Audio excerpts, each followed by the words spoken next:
Today's Wednesday, April 14th, 2021. Coming up on Roland Martin Unfiltered. Breaking news. The former Brooklyn Center, Minnesota police officer, Kim Potter, has been charged with second-degree manslaughter for the death of Daunte Wright. We'll show you her mugshot. She was taken into custody today around noon. Dr. Cameron Webb, White House Senior Policy Advisor for COVID-19 Equity, will be here to update us on the status of the Johnson & Johnson COVID vaccine, as well as the rollout of the vaccine all across the country and its impact on the black community. Day 13 of the Derek Chauvin murder trial, and the defense is presenting its case. More sort of weird testimony today, folks. And the confirmation hearing for Kristen Clarke's appointment to the Department of Justice started today. We'll show you how clueless Republicans are in trying to attack her. Even confusing a satirical comment in a column when she was a college student. Do these people read? In voting news, hundreds of CEOs in more than 110 corporations signed on to efforts opposing voting restrictions, taking out ads in the New York Times and the Washington Post. In Arkansas, 3 bills that would tighten restrictions on absentee balloting and change state law for reviewing complaints about election violations advanced in the Arkansas legislature. In Buffalo, former police officer Cariol Horne, who was fired after she defended a black man from one of her colleagues, has been vindicated. She joins us with the details of her case. And in Los Angeles, a Manhattan Beach resort has been returned to its rightful owners. The descendants of the black family it was stolen from in 1924. California State Senator Stephen Bradford joins us with the details. And we have updates on the Kawan Bobby Charles case, and an Ohio couple who received a $450,000 police abuse settlement. And also we'll update you on Corey Gauthier, of course, who's been missing the LSU student from Baton Rouge since last week. A report from the Inspector General, Michael Bolton, reveals that the Capitol Police had clear advance warnings about the January 6th attack, and what they did was they were told to stand down. Isn't that crazy? And today's crazy-ass white person, folks, Columbia, South Carolina. Wait till we show you this U.S. Army officer, accosted, physically assault a young brother who lives in the neighborhood. Guess what? Black protesters showed up to his house today. It is time to bring the funk on Roland Martin Unfiltered. Let's go. He's got it. Whatever the biz, he's on it. Whatever it is, he's got the scoop, the fact, the find. And when it breaks, he's right on time and it's rolling. Best believe he's knowing. Putting it down from sports to news to politics. With entertainment just for kicks, he's rolling. It's on Go, roll, y'all. It's Roland Martin, rolling with Roland now. He's funk, he's fresh, he's real, the best, you know he's Roland Martin now.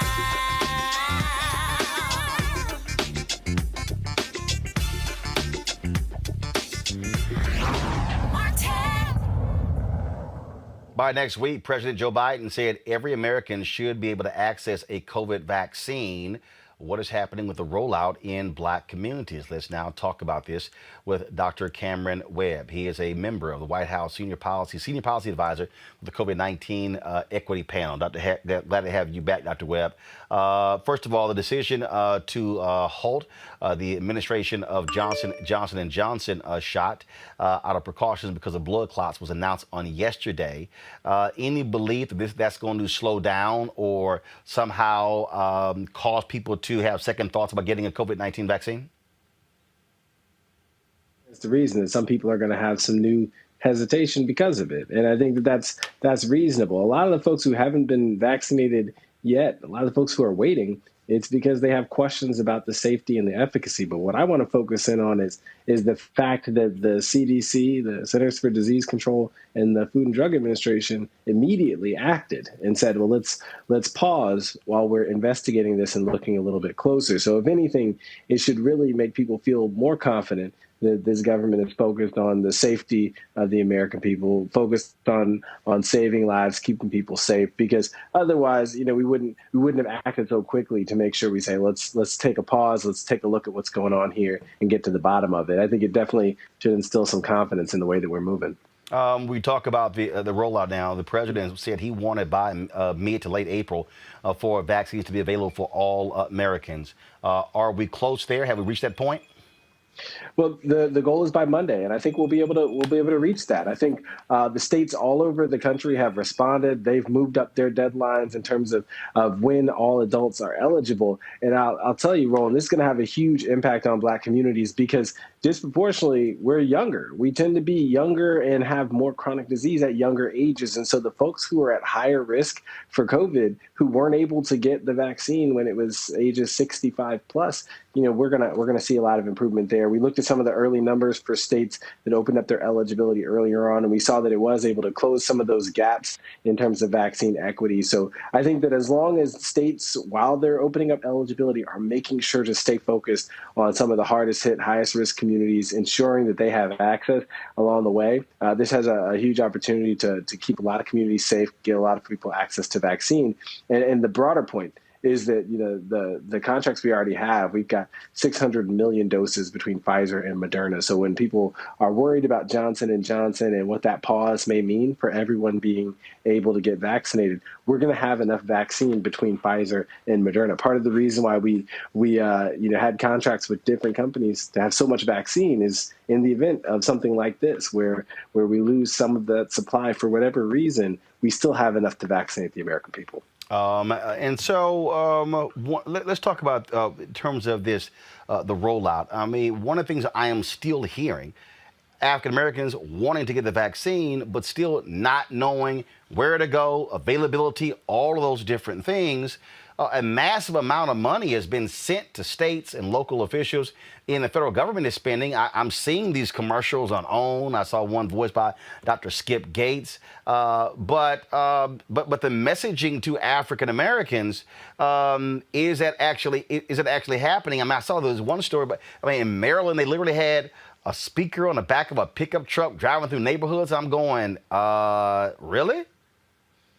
Well, that's not a federal program for that pickup truck. But what I will say is that, the focus here is on making sure all things with COVID are inherently local. So we've got to get really local with how we execute this, particularly in the Black community. And so a lot of that investment that you're describing, starting really in the last week or so, we've been talking about how we can get additional dollars to community-based organizations and faith-based organizations who are already trusted messengers, trusted entities who are reaching out to their members or the folks who they engage with regularly in the community and saying, hey, here's how I can plug you in the vaccine, whether that's reserving spots for you at a mass vaccination site, whether that's reserving spots for you at a pharmacy or at a federally qualified health center, or whether that's partnering with pharmacies or other entities to host vaccination events. We're really trying to facilitate that because we think that this gets down to what we call that last mile of vaccination. It's not asking people to, when you say there's a fire, you don't ask the fire to make its way to water. You bring water to the fire. So this is us bringing water to the fire here, bringing vaccine to the community, to folks who use home and community-based services, to folks who are harder to reach for a whole variety of reasons. We've got to get down to those places. It's not just big mass events. Now it's getting real local.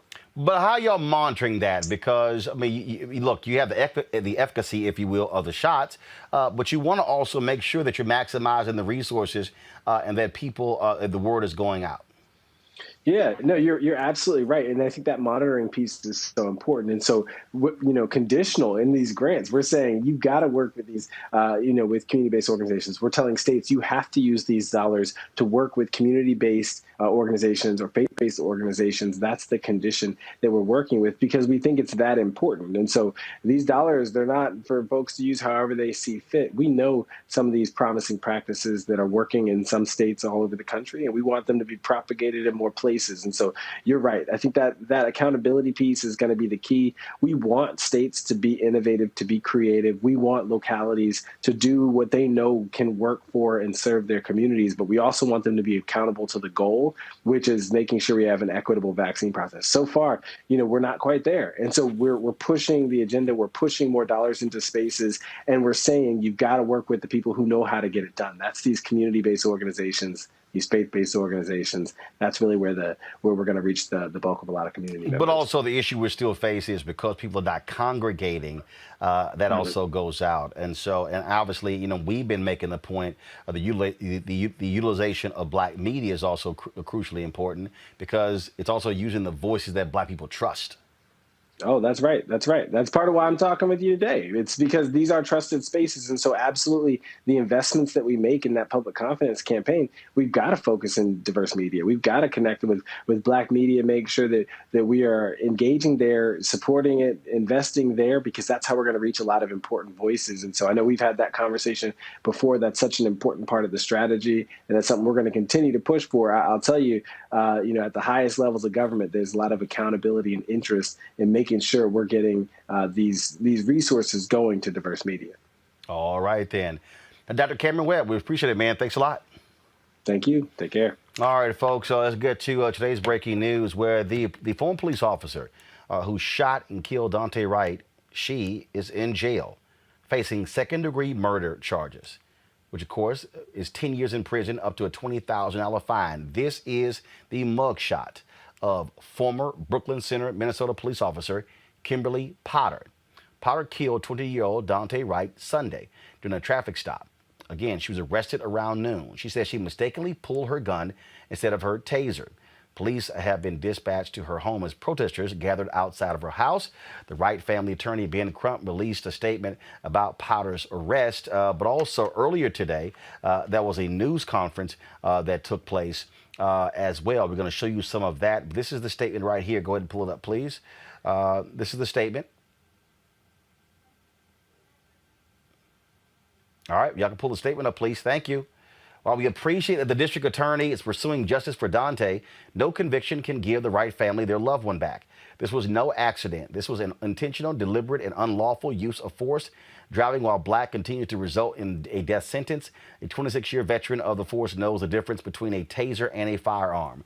As I said, the news conference today took place there in Minnesota, which also he was standing with Sabrina Fulton and Eric Garner, of course, Gwen Carr, the mother of Trayvon Martin and Eric Garner.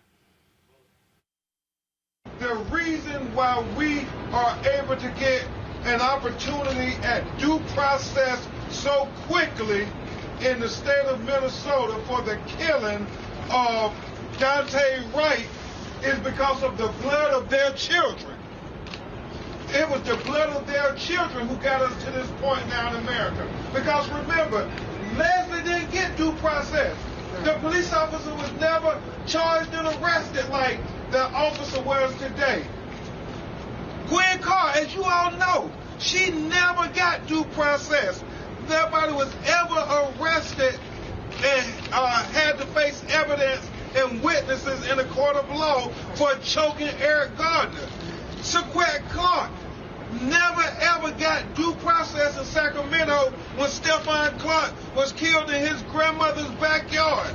And Sabrina Fulton, my Lord, the sacrifices of what she has given and how Trayvon Martin has propelled the notion that Black Lives Matter and that we should get equal justice under the law is the reason why on this day in 2021, in less than a week, Reverend, in less than a week, the district attorney made the decision that we will charge this officer and the family of Dante Wright will get to have their day in court. So we say justice for Dante Wright, and yeah, we're going to say justice here in New York for Dante Wright, so they can hear it in Minnesota to know that we're coming.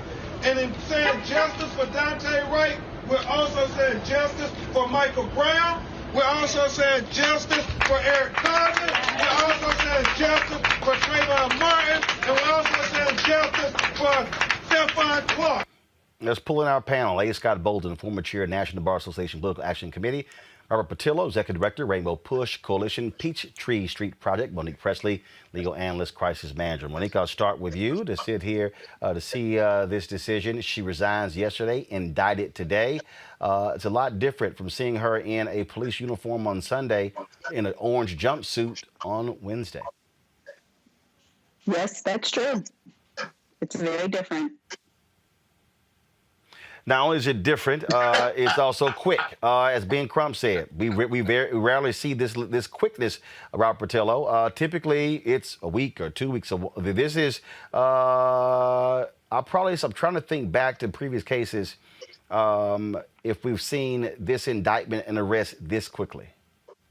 Well, it's important to realize that this is the effect of people power. That regardless of what legislatures do, regardless of what the federal government does, sitting on the George Floyd Criminal Justice Reform Act, that we have cities now and district attorney offices and mayors that understand that if I don't want my city burned to the ground, I better hop on some action and get things done. Now, I do have questions about the charge that she was given, which is a second-degree manslaughter charge. So in Minnesota, that is a negligent homicide charge. That is for example, a part of the statute says if you accidentally kill somebody when you thought you were shooting a deer, that is a second-degree manslaughter under Minnesota law. So I don't know why you start there when you're coming to charges in this.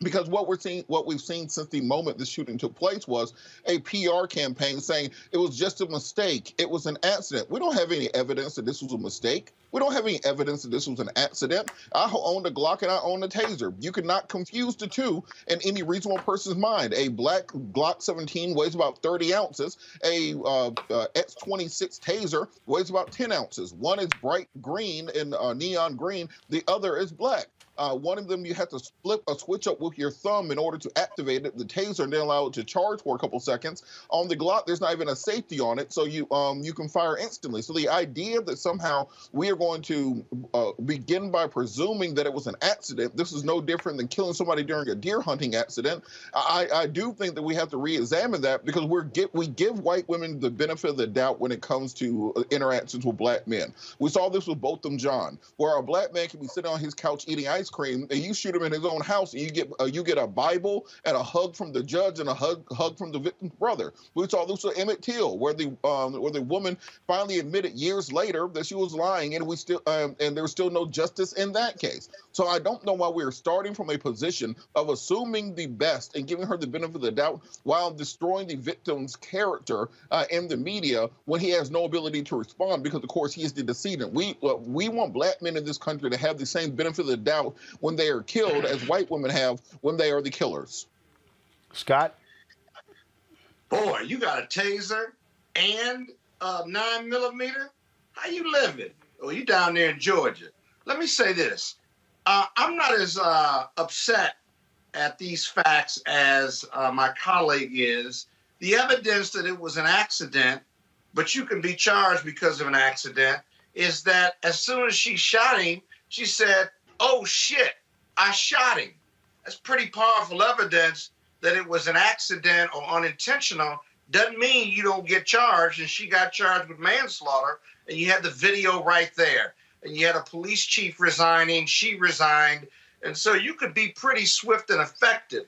You know, unfortunately, these are tragic cases, but the facts, ironically, keep getting better for the families of the victims and for those who are going to be charged, and then later in the civil justice system. And so that's why she was charged so quickly. But let me just say this. This is going to be an interesting case because she's going to take the stand and cry and beg for forgiveness and say that it was tragic, much like in a few other cases. And the jury has got to stay focused and say manslaughter 2 is manslaughter 2. Basically, you recklessly did this, and she did. So I think that the city's going to settle this lawsuit, and then the trial may or may not occur, but there's going to be some time served. Monique, the fact that, first, obviously the city is going to settle. I mean, it's rare they don't settle. But what you have here is that whole notion of it was an accident. Police chief comes out and says that, to Scott's point. You hear her on the video as well. But for people there in Brooklyn Center, they were demanding immediate action. And the mayor certainly said that was going to happen. Get your comment. I'm going to play the mayor's news conference today. Right. And I agree with Scott, first of all. And second of all, I hope that Robert is not correct, and that these charges did not come as a result of public pressure, and that they did not rush to charge and do something that was not well thought out and based in due process and set evidence and bringing charges against this officer. When I saw that the police chief, I wasn't surprised by the officer resigning. That's the right call. When the police chief resigned, I knew she was about to get charged. I knew it was about to happen quickly. And that was a protest resignation in support of the officer who's, you know, a 20-something year veteran, someone who he knows, who's managed to be on the police force all this time, interacting with all kinds of people of all ages, of all races, and never ever doing this. So we know that there were some circumstances here. I think the video also, as Scott said, does not inure to a conviction in this case.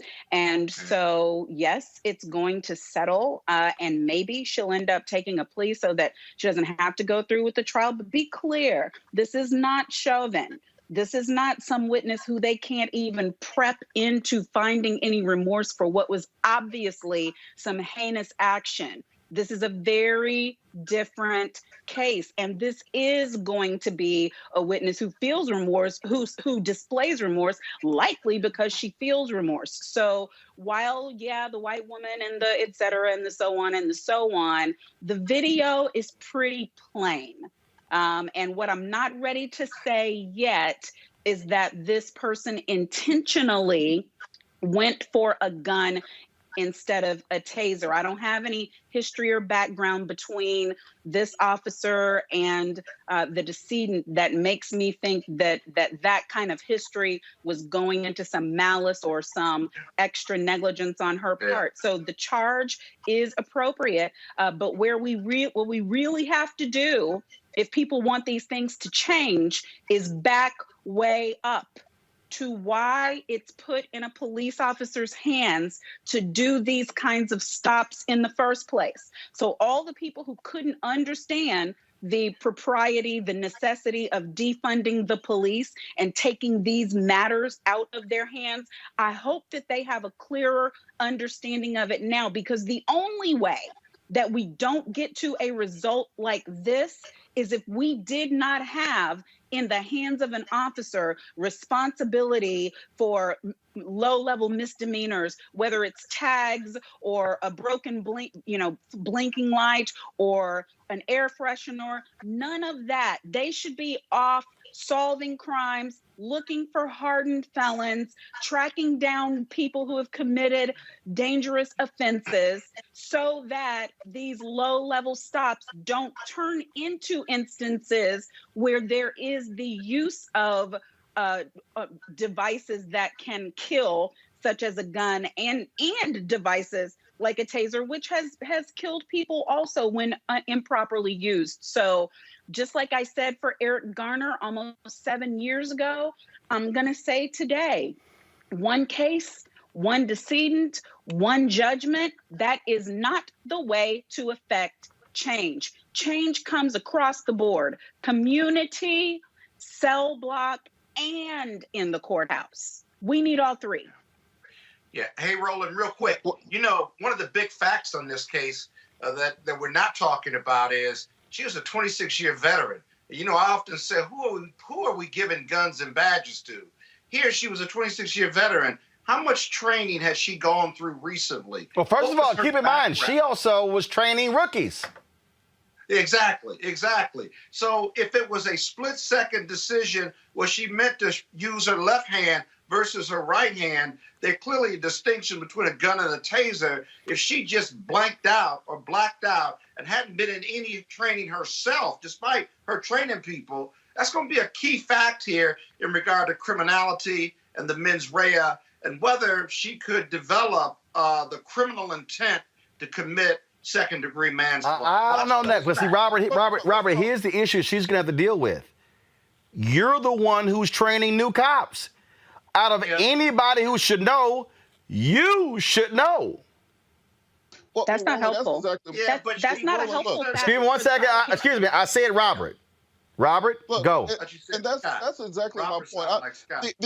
The amount of benefit of the doubt that we give white women in this country is staggering. Or you can shoot somebody at point blank range and say, oops, my bad, and we will believe them. You can shoot somebody sitting in their apartment and say, oops, my bad, I thought it was my apartment, and we will believe them. Or you can push your kids into a lake and say a black man did it and say, oops, my bad, and then we will believe them. So when we say we're charging her, she has been charged with the exact same charge that we would have if we went deer hunting and I accidentally killed you. That is the value that we are putting on the life of a black man. The only evidence that we have that it was a mistake is her saying it was a mistake. Because guess what? If I was going to shoot somebody and I knew I was holding a camera, I would say, oh, damn, my bad, I didn't mean to kill you. And because she's been on the force for 26 years and has investigated cases before, if she wanted to kill somebody, she will know exactly what to say and what to do to create the factual basis to ensure that she will not be charged. Why do we give her this benefit of the doubt? Meanwhile, this young man who was murdered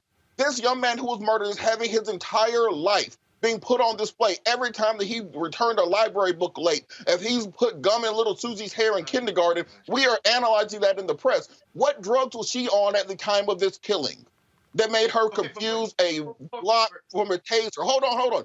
What was her previous background in police brutality cases? Why isn't that being put out the same way that his criminal record is being put out? Why are we not talking about sleep deprivation among officers or steroid use among officers or drug use among officers? And why is it that it took a couple days to arrest her? Because guess what? If you or I killed somebody right now, they would not wait till Wednesday or Thursday to arrest her. Who would be taken in at the scene so they can begin the investigation. By giving her a couple days of lead time, that means any evidence that could have existed could have been destroyed. For all we know, you could go to her house and she got a robe and a hood in the closet, and that will be gone by now. So I don't understand why we're simply saying society needs to change. No, we need to charge the person who just killed somebody at point blank range with murder, and if the facts change later, you change the charges later. But the idea that we start from the place of saying the killing this black man, the same thing as accidentally killing somebody during deer hunting, I don't think that's the justice many of us are looking for. Well, you've added a ton of facts to what we don't know, and I'm glad you have this crystal ball. We don't know. I'll tell you one thing.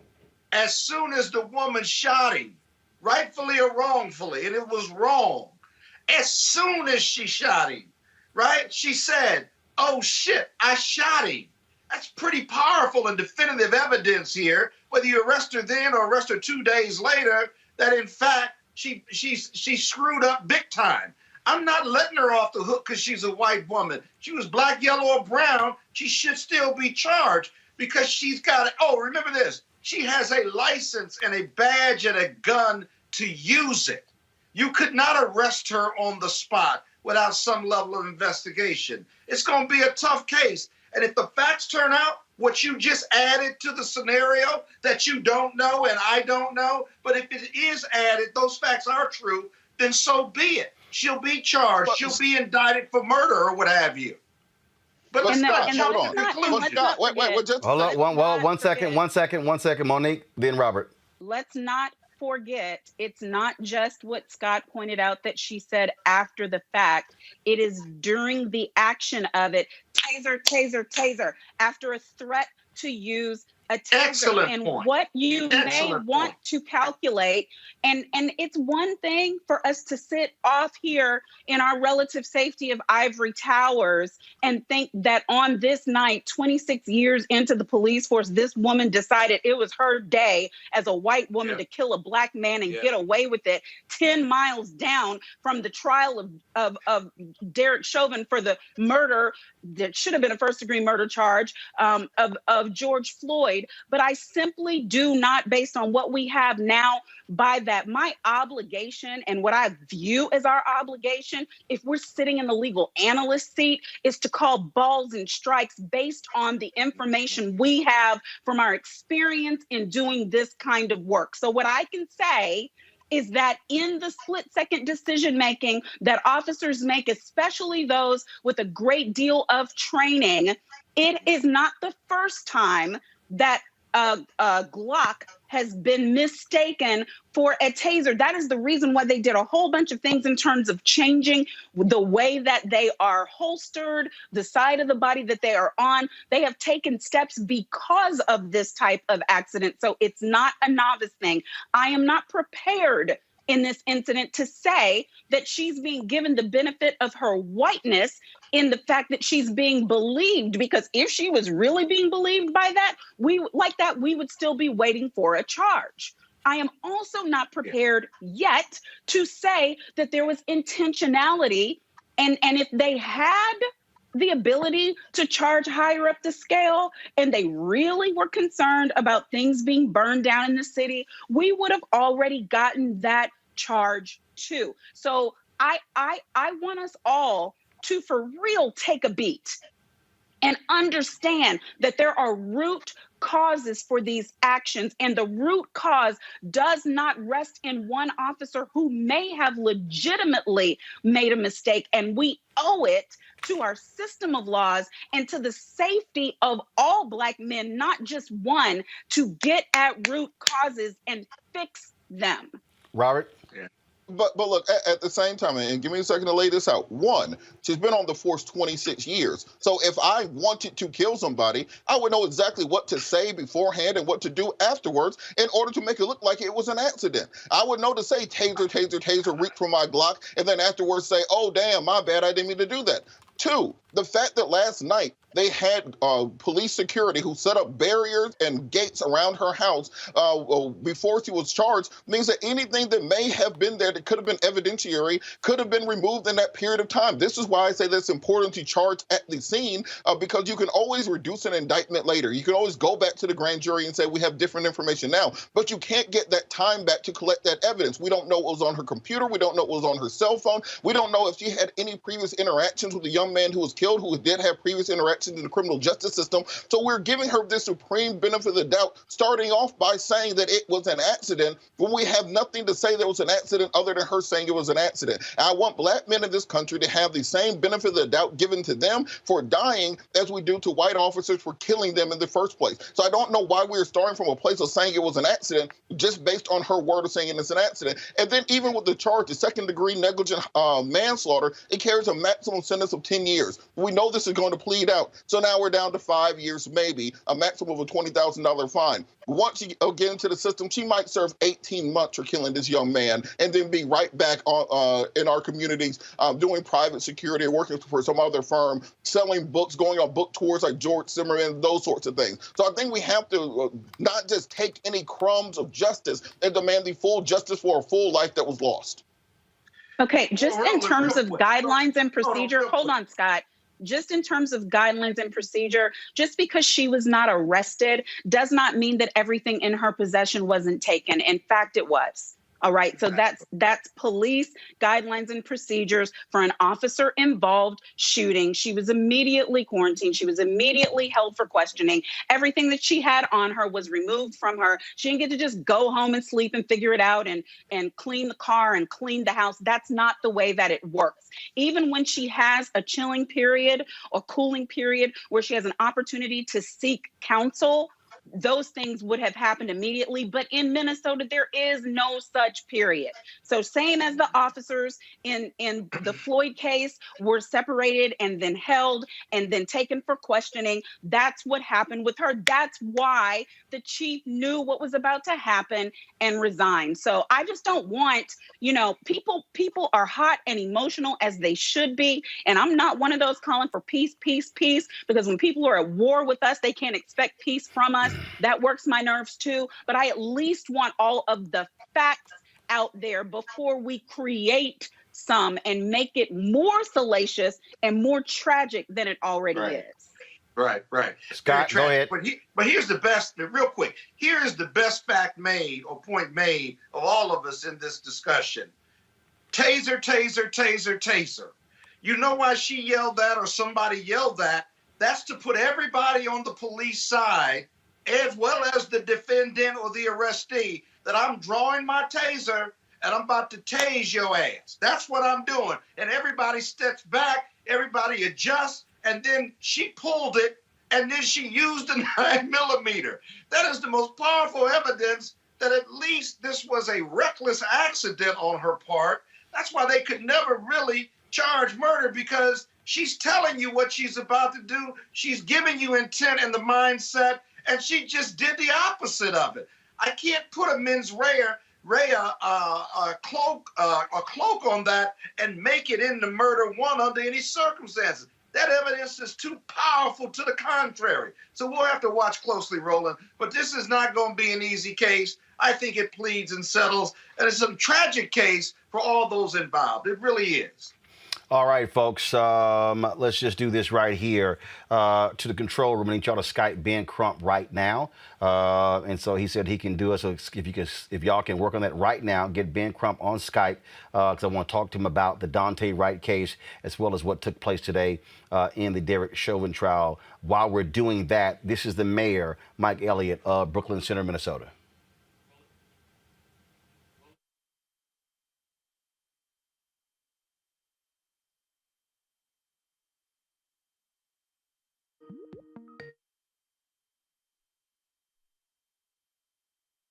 Country for gathering these last few days and for raising your voices in honor of Daunte Wright.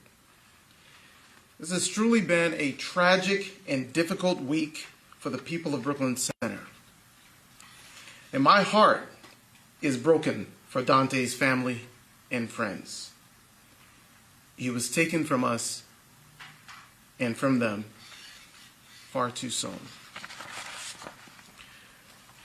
I share our community's anger and sadness and shock. And my message to all who are demanding justice for him and for his family is this. Your voices have been heard.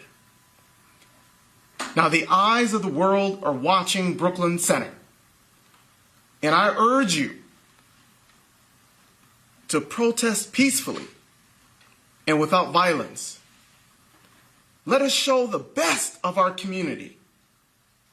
And to the Wright family, I know that there is nothing I can say or do that will bring Daunte back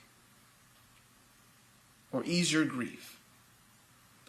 But I promise you this, his death will not go in vain. And as we navigate this challenge, we are going to strive to ensure the safety of our residents and our staff, including our public safety officers, and we are working to safeguard our businesses and other gathering places from damage. With the news of the decision to charge the former Brooklyn Center police officer with manslaughter comes a prolonged period of continued grieving, hurt, and understandable anger. Our task as a city and as a leadership is to allow for the expression of those very legitimate voices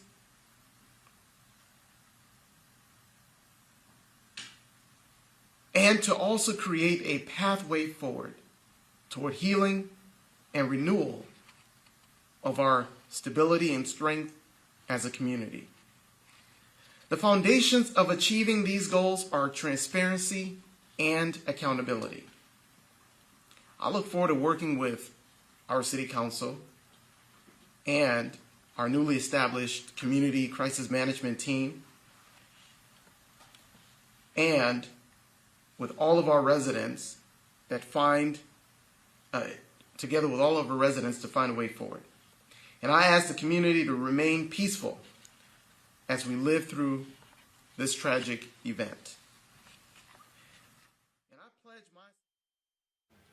Let's go live to New York City. We're joined by Ben Crump, who is the attorney for the Daunte Wright family, as well as the George Floyd family. Ben, first and foremost, moved rather quickly there to indict and arrest this ex-police officer who killed Daunte Wright. Yes, they did, and I hope that we are starting to see a precedent set. I was with the mothers, Gwen Carr, Eric Gardner's mother, Michael Brown's mother, Leslie McSpadden, and Stephon Clarke's mother. None of those women ever got any charges brought, and I think it's the blood of their sons who have helped us get to this point in America where we see some semblance of due process for Black people who are killed unjustly by police.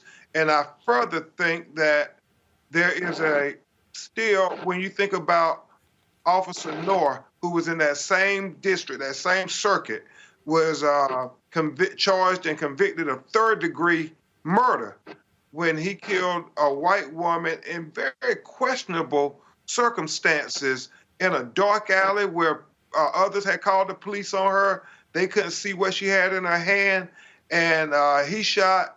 And not only did her family get $20 million, Roland, but also he was convicted and sentenced to 15 years in prison. No criminal history or anything, just like this police woman, but they charged her with second-degree manslaughter. So we will have to see what the jury will do in this case. And one of the things that also jumps out there, of course, what do you make? We're discussing this with our attorneys who are on our panel right here, Scott Bolden, Malik Presley, Robert Patillo, immediately going to, it was an accident. It was an accident. But also you hear her say even in the video that she thought it was, that she said taser, taser, taser. She's like, oh my God, I shot him. What do you make of that? Well, what I think, Roland, is this is a 26-year veteran who was training other officers that day. And, you are trained, I understand from our police expert, that you have your gun on your dominant side and you have your taser on your opposite for dominant side. And it should be one of those things that people practice constantly while they're working as a police. And so she knew the gun was in her dominant hand. It weighs 2.6 pounds. The taser weighs 8 ounces. The gun is all black. The taser, and we believe it's all yellow, but we know if it's not, it has a bright yellow stripes on it, so it shows you that it's the taser. And she holds it in her hands for at least 5 to 6 seconds based on how we've started breaking down the video. And what's really troubling to me, Roland, is the fact that she never should have drawn her taser in the first place.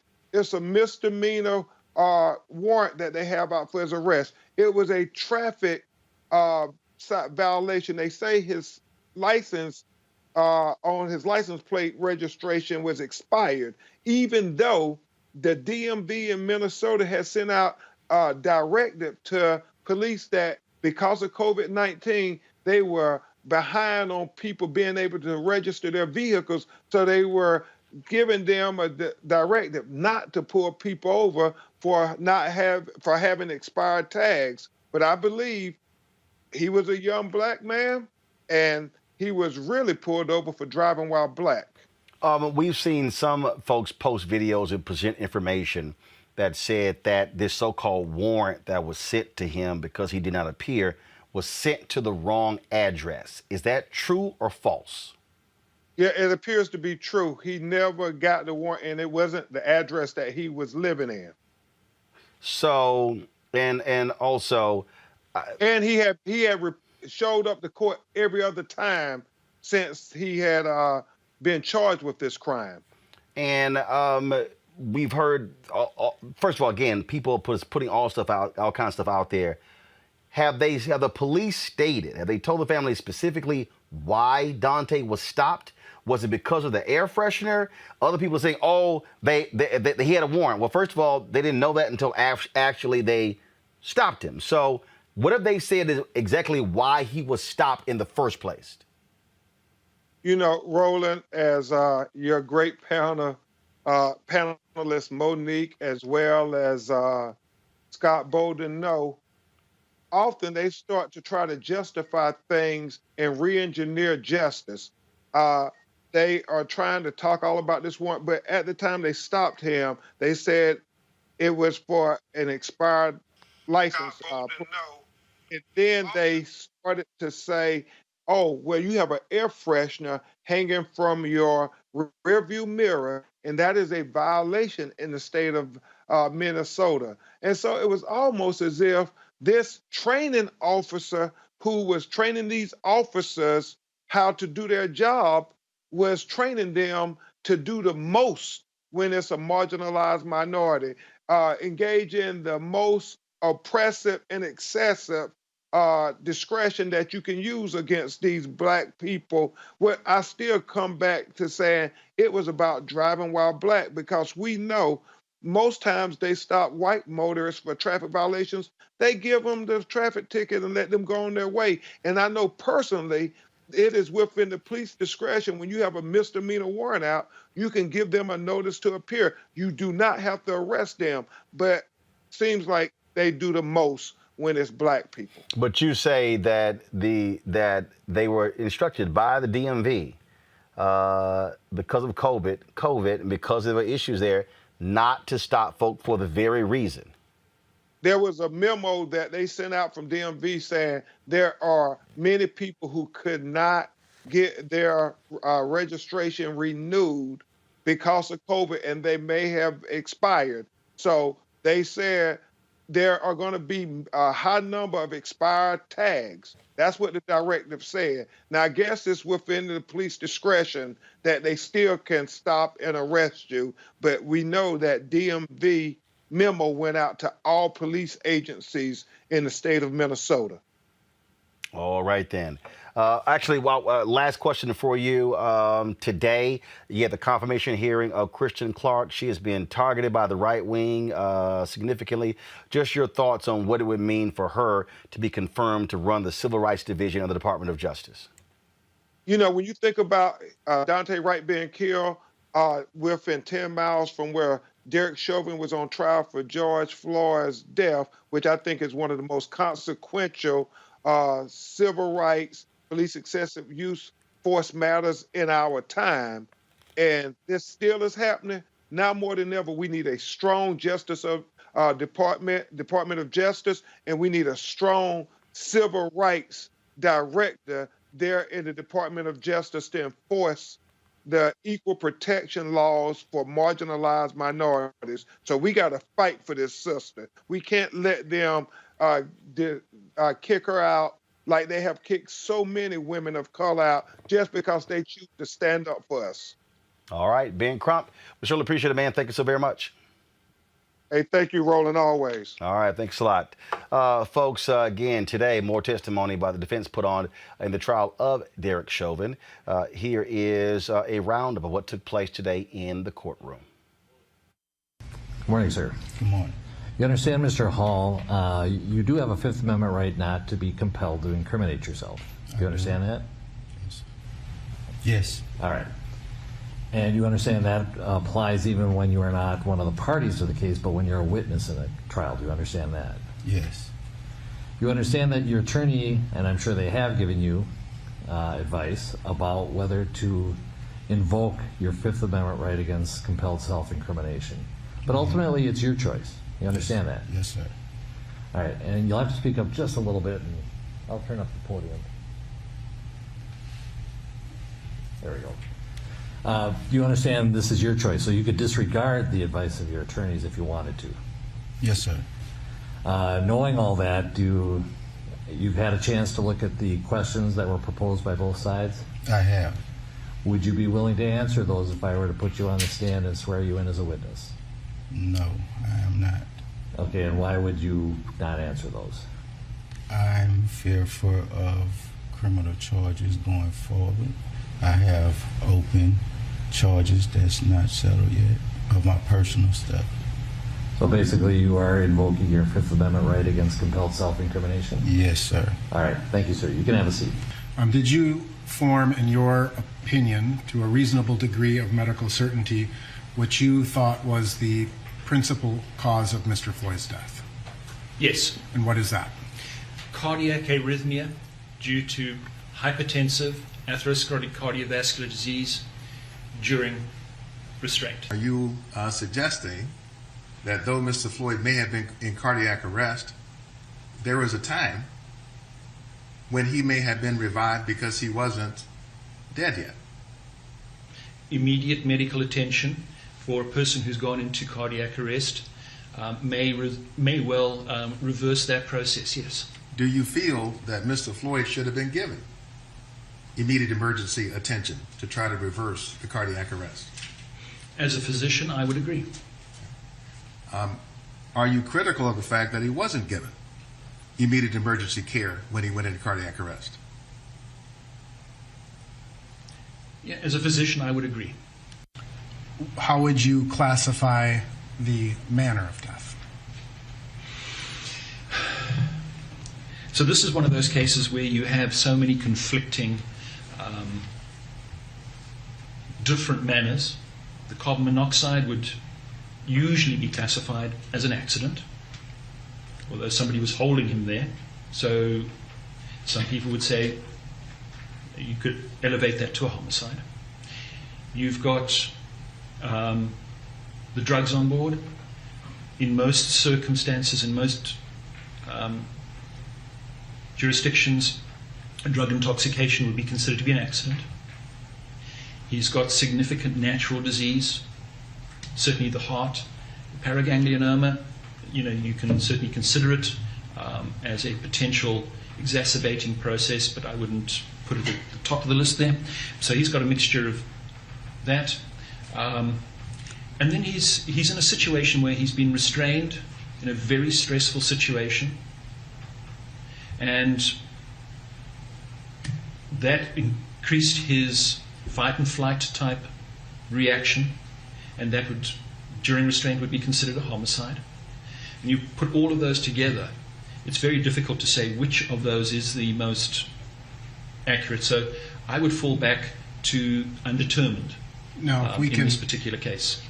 Of course, that former medical examiner out of Maryland, and a lot of folks were talking to Monique about his prior cases and some issues that some of his rulings in cases out of Maryland that were also troublesome. Yeah, and then he wasn't successful. I mean, every time if there's any good omen whatsoever, when he comes in, he says something that seems completely lacking in basis or the biggest stretch possible, and then we finally get a conviction.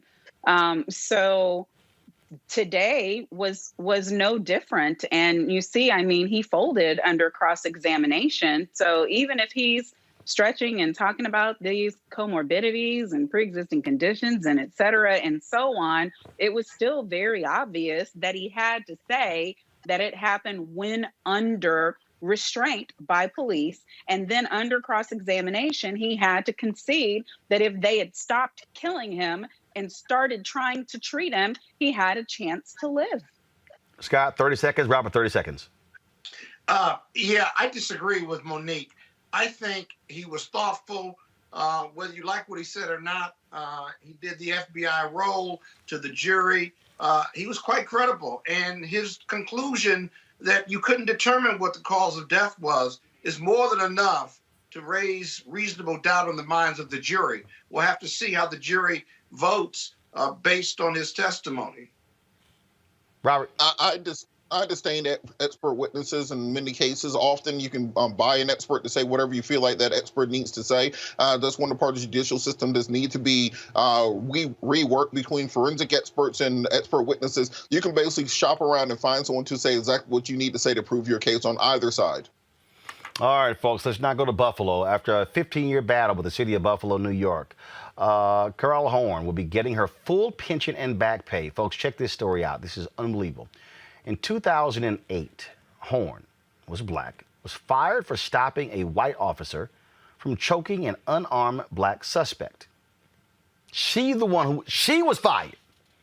In his ruling, New York State Supreme Court Judge Dennis Ward cited the deaths of George Floyd and Eric Garner, two black men killed in police custody, to show why Horne did the right thing. Well, she joins us right now, along with her attorney, Ronald Sullivan Jr., who is the attorney director of the Harvard Criminal Justice Institute. Glad to have both of you here on the show. Cariol, I got to say, you did not give up, but take us back to what happened. I mean, here you are stopping the guy, and you're the one who has to fight for your pension. Hey, that's systemic racism. And when it happened, first and foremost, take us inside the department. What was it like for you? Was it hell for you? Did other officers shun you because you dared to check one of or your own? Well, if there's a place worse than hell, then I think that's where I was at. But it wasn't about the officers shunning, which they did, but it wasn't about that. It was about the officer that I said was being abusive, continued to be abusive, where he choked another officer, and he also slammed 4 boys' heads into a police car, where he wound up doing 4 months in jail, but he still got his pension. So the officer that you stopped from choking this black kid did that damage to other suspects? Yes. And I'm sure you're sitting there going, hello, that's called vindication, y'all. This is the kind of person that has no business being on the force. Not only that, he also sued me for $65,000, $20,000 what he already got. He sued you because you stopped him? He sued me because he said that I lied about him being abusive. And you said he got $20,000 of that? Yes, he did. All this time, you're going through the legal system. You're going through that, and Ronald, are you sitting here going, why are we actually doing this? Absolutely. It was amazing. I mean, the tone of your voice suggests everything. I met Cariol a year ago, and if I weren't reading the papers, I really wouldn't have believed that she had been in this position. And so I told her, I said something that I usually don't say and most lawyers shouldn't say, but I said, I'm going to get you some justice in this case. This is just wrong, and we're going to work this thing out. So it's absolutely unbelievable, but it happened right here in the USA. Cariol, we've seen other stories come out about the Buffalo Police Department and the actions of officers. And that's when your story got renewed attention and focus in the news media because of what you were going through and enduring. Actually, it got more attention when George Floyd died and those 3 officers did nothing. So in my case, I got fired for stopping police brutality. And in their case, they sat there and watched George Floyd die. So back in 2016, I wrote a law called Cariol's Law, which is now Cariol's Law Duty to Intervene, because it was passed in October of last year, October of 2020. So I wrote this law because I didn't want what I was going through to happen to another officer.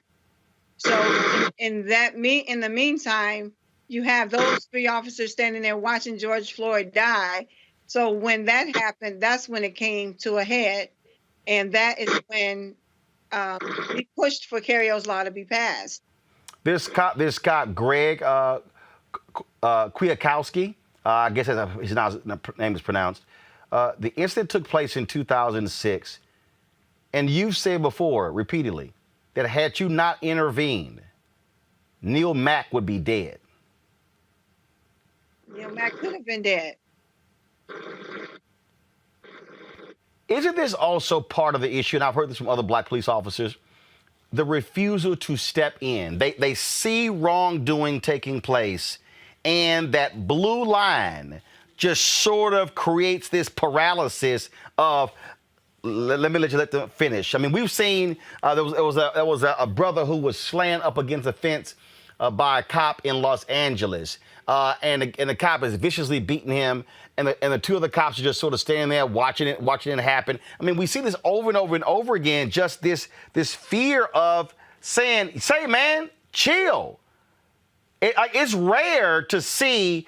I think during the protest last year, there was some white cop where a black supervisor snatched the cop, threw him back, said, "Get behind the line and get off the line because you're too much of a hothead." That's rare to actually to see that happen. Yeah, in my case, Neil Mack was already handcuffed. He actually handcuffed before I got there. So what they tried to do was confuse people to act as if it was one incident where he was trying to arrest him that I stopped the arrest. But the arrest had already happened prior to me coming there. He was already in cuffs and being punched in the face. So once we got outside, that's when he choked him.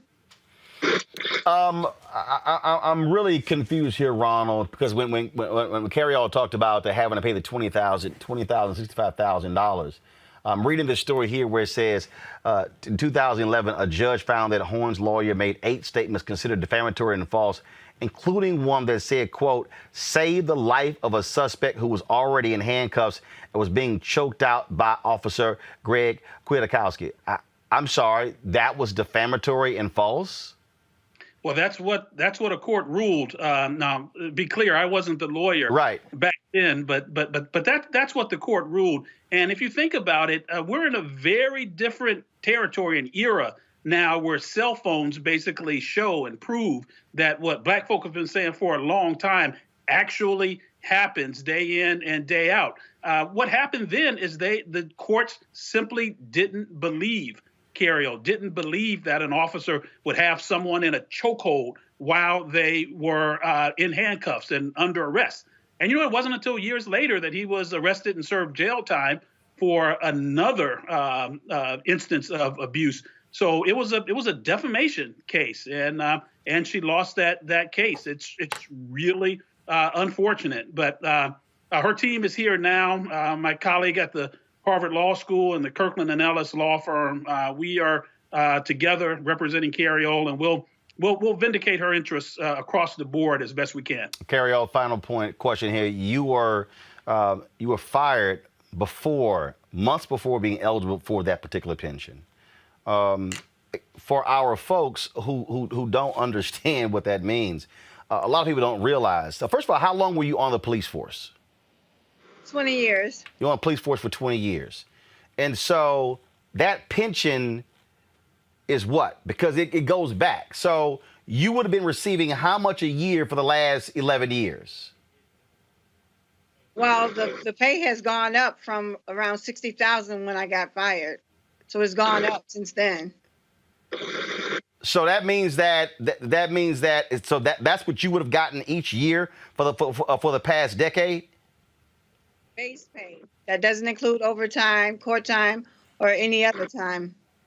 So their decision clearly has had a financial and economic impact on you. And that's the piece there, the actions by firing you and hoping you would just shut up and take it. That's what they thought was going to happen. That's what they thought. I didn't have anything else to lose. Well, we certainly appreciate you staying in the fight, and I'm quite sure it feels great to be vindicated as a result. Thank you. All right, Cariol, thank you so very much. Ronald Sullivan, her attorney, thanks a lot as well. Thanks. This here, Scott, is the fundamental issue. When we talk about good cops and bad cops, we want cops like Cariol to step in and say, man, stop. But what they did to her is why folk don't. That blue line and protecting your pension, protecting your future, that's what causes people to say, hey, man, I ain't getting in this thing. And that's what causes them to lie on police reports and back up their partner and back up the lies. And that's how it begins to build and build. Let me tell you how you solve that. You put their pensions at risk if they lie, if they abuse people, if they cover up for people, if they don't point out bad conduct. Because one bad apple, that's not true. They're all bad apples. If you don't report on one bad apple, you're complicit in it. And her story is just incredible. And she's got some incredible lawyers, of course, including Ron, who I've worked with before. But the reality is, I'm thinking about how incredible it is that a judge 11 years later could give her pension. Like, what happened to statute of limitations? Or, listen, these race judicata, these issues have been dealt with before. She's incredibly lucky that there was a legal journey or pathway towards getting still yet another hearing on appeal. She's lucky to have great lawyers, and lucky that, as Ben Crump said, we have the blood of these prior dead men, whereby these cases and law enforcement are growing into equality and justice, or closer to equality and justice. It's an incredible case. She should write a book, and her lawyers should write a book too. Monique? Yes. Are you seriously not paying attention? Like, I need you to stop sending me damn text messages, and your ass should be paying attention to the show.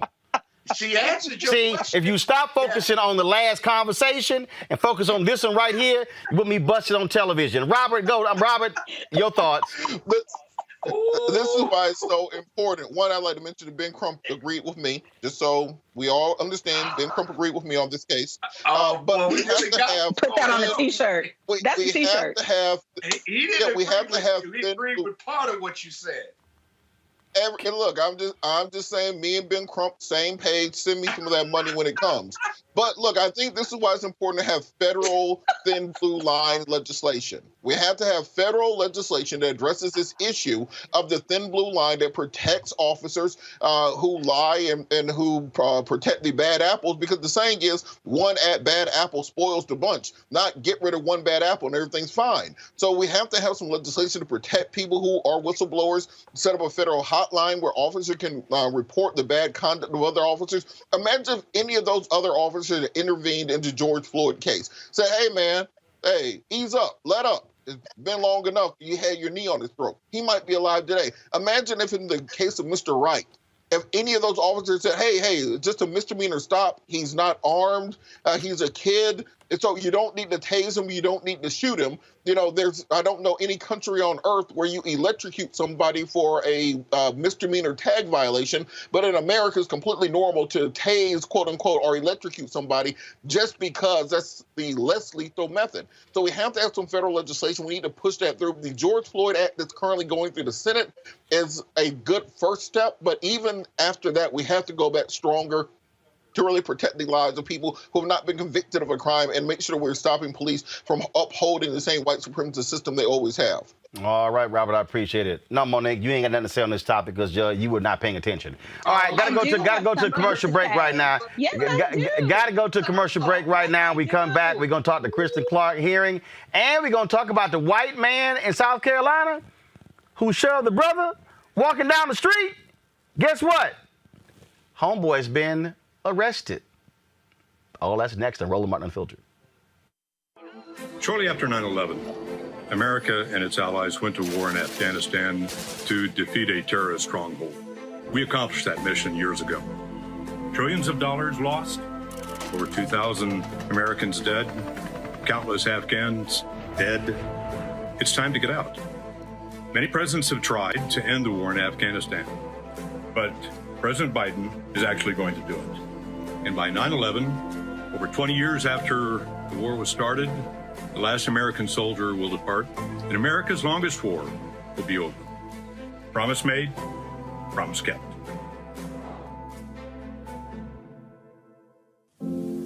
I believe that it's movement time again. In America today, the economy is not working for working people. The poor and the needy are being abused. You are the victims of power, and this is the abuse of economic power. I'm 23 years old. I work 3 jobs. Work 7 days a week, no days off. They're paying people pennies on the dollar compared to what they profit, and it is time for this to end. Essential workers have been showing up to work, feeding us, caring for us, delivering goods to us throughout this entire pandemic, and they've been doing it on a measly $7.25 minimum wage. The highest check I ever got was nearly $291. I can't take it no more. know, the fight for 15 is a lot more than about $15 an hour. This is about a fight for your dignity. We have got to recognize that working people deserve livable wages. And it's long past time for this nation to go to 15 so that moms and dads don't have to choose between asthma inhalers and rent. I'm halfway homeless. The main reason that people end up in their cars is because income does not match housing cost. If I could just only work one job, I could have more time with them. It is time for the owners of Walmart, McDonald's, Dollar General, and other large corporations to get off welfare and pay their workers a living wage. And if you really want to tackle racial equity, you have to raise the minimum wage. We're not just fighting for our families, we're fighting for yours too. We need this. I'm going to fight for it until we get it. I'm not going to give up. We just need all workers to stand up as one nation and just fight together. Families are relying on these salaries, and they must be paid at a minimum $15 an hour. $15 a minimum anyone should be making to be able to stay out of poverty. I can't take it no more. I'm doing this for not only me, but for everybody. We need 15 right now.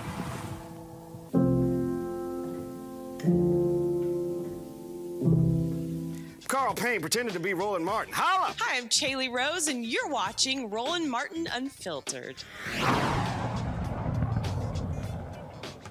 The confirmation hearing for the woman who is set to become the first black woman to lead the Department of Justice's Civil Rights Division began today. Kristen Clarke was questioned by the Senate Judiciary Committee. It was. It's always you got loonies on the Republican side saying crazy stuff. So here's a video roundup of what you missed. We live streamed this on Roland Martin Unfiltered, so we actually have the entire hearing on our YouTube channel. You can go back and watch that. But here is some of what took place today. You wrote an op-ed in Newsweek entitled, "I Prosecuted Police Killings, Defund the Police, but Be Strategic." Do you still believe it is a good idea to defund the police? Thank you, Senator, for that question. I do not support defunding the police. The impetus for writing that op-ed was to make clear that I do not support defunding the police, and I spend considerable time talking about the need to channel resources to places such as mental health treatment to alleviate some of the burdens that we place on the doorstep of law enforcement, some of the issues we ask them to wrestle with that are outside their core competency. But Ms. Clarke, let me, and we have limited time, so let me, you say you don't support defunding the police. You just said it twice. The title of your article was Defund the Police, but let's not just look to the title. Your article begins by saying that the national protests we saw last year, quote, opened up space for transformative policy discussions. You then continue to write, into that space, and this is a quote, into that space has surged a unifying call from the Black Lives Matter movement, defund the police. Do you really believe defund the police is a unifying call?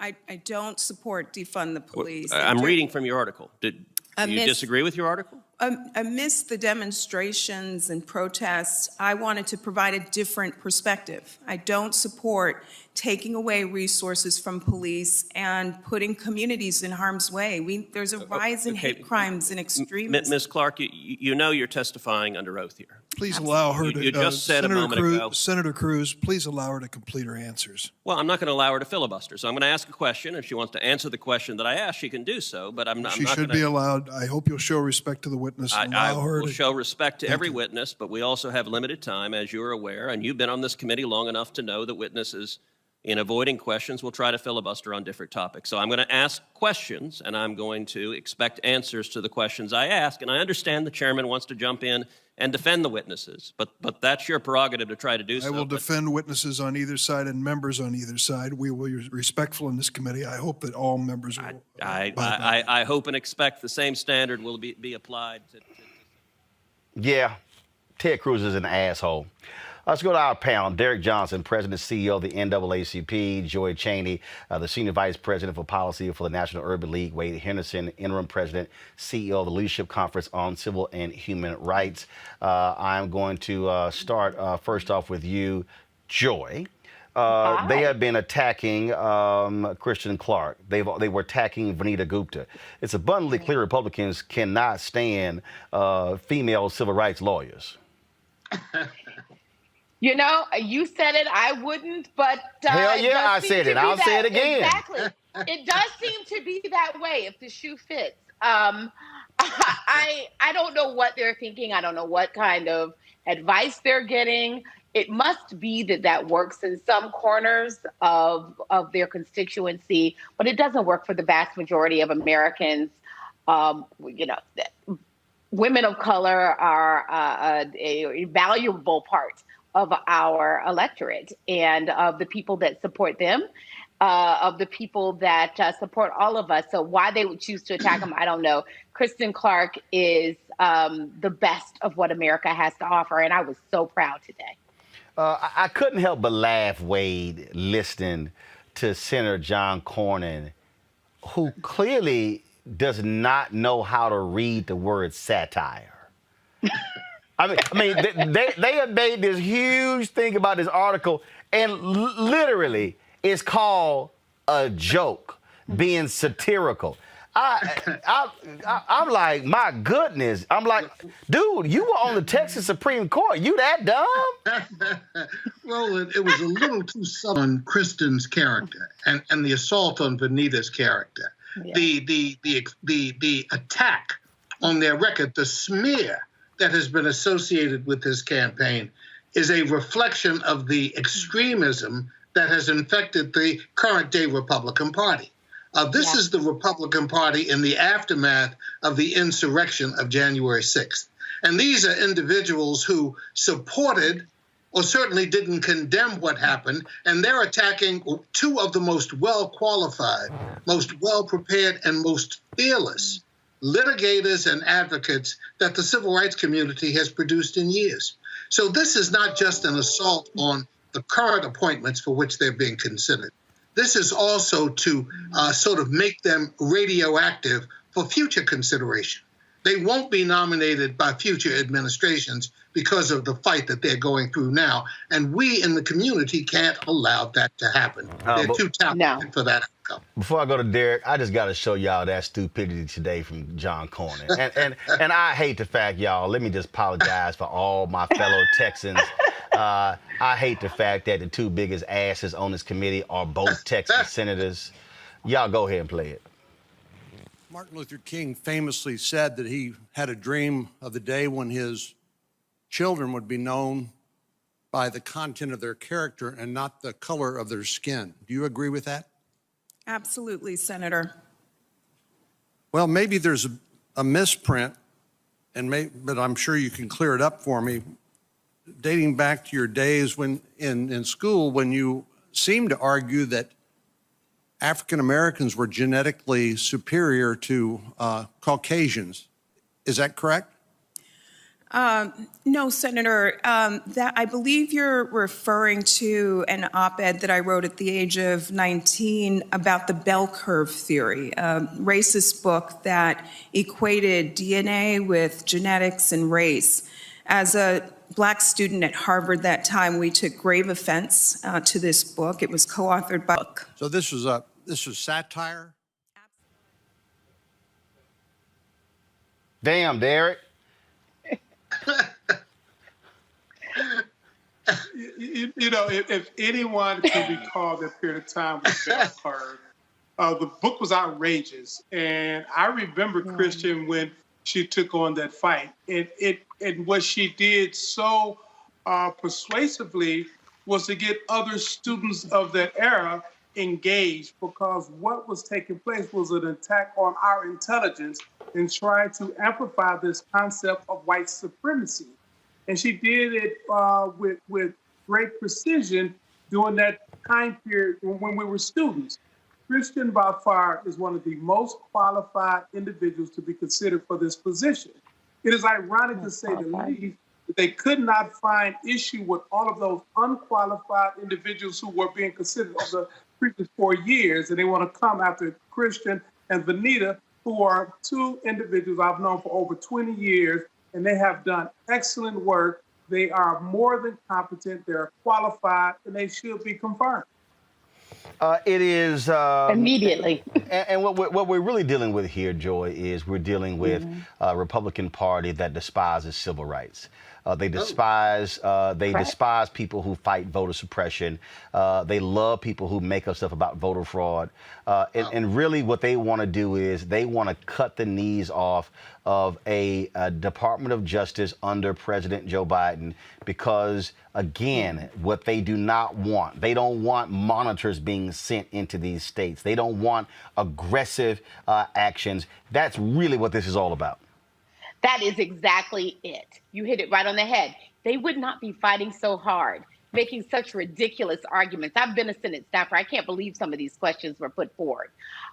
They wouldn't be fighting so hard if they were not so desperate to make sure that the most qualified person was not in that position. We called them out on it. She will be confirmed. She needs to be confirmed quickly. We need her immediately. We can just look at what's happening in our country. Her experience fighting anti-democratic efforts, in supporting the role of democracy around our country, voting rights, protecting people from violations of civil rights.